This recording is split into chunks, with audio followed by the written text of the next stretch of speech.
When? Diyan ang Agriculture Department ang importation ng live cattle o buhay na baka mula sa Libya, Russia, South Korea at Thailand. Ito'y bilang pag-iingat laban sa lumpy skin disease na kumakalat ngayon doon. Yan ang ulat ni Bernard Ferrer. Bagamat wala namang naitatalang lumpy skin disease sa bansa, matumal ang benta ng karne ng baka sa Mega Q-Mart ngayong umaga. Ayon sa tendero na si Janrito Lungo, Enero pa lamang ngayong taon ay mahina ng benta ng karne ng baka dahil walang pasok ang ilang kantin sa mga eskwelahan. Aminado si Janrito na posibleng maapektuhan ang kita nila kung tuluyang makapasok sa bansa ang lumpy skin disease. Pwede sir, kasi damay rin pati siguro ang laman loob ng baka niyan. Kung sa laman din mangyayari, damay din yung ano nito. Pero kayo po bilang nagtitinda, ano kung posibleng gawin ninyo pag may ganon? Ano sir, parang control muna sa pag-angkat ng payitan. Kasi siyempre matumal po yan.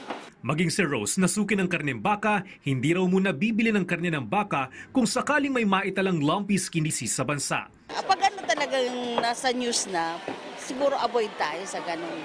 Kasi mahirap na eh. Pagkain kasi yan. Ang lumpy skin disease ay isang sakit sa baka dulot ng isang virus na naililipat ng mga insektong sumisipsip ng dugo tulad ng lamok at garapata. Nagdudulot ito ng lagnat, mga bukol sa balat at maaring maging sanhi ng kamatayan ng baka. Maaari namang makontrol ang virus sa pamamagitan ng culling o sa pamamagitan ng pagbabakuna. Ayon sa Department of Agriculture o DA, ang temporary ban sa pag-import ng buhay na baka sa Libya, Russia, South Korea at Thailand ay precautionary measure lalo't wala pa namang kaso ng lumpy skin disease sa bansa.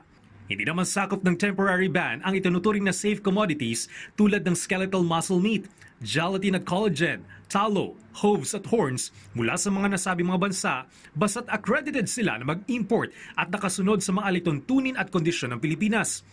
Hindi nakakahawa sa tao ang lumpy skin disease, ngunit maaari ito makaapekto sa kalusugan ng mga hayop. Sa ngayon, patuloy ang pagbabantay ng DA upang matiyak ang kaligtasan ng mga buhay na baka sa bansa. Normal pa naman ang presyo ng karne ng baka, partikular ang ilang paboritong beef cuts ng mga mamimili.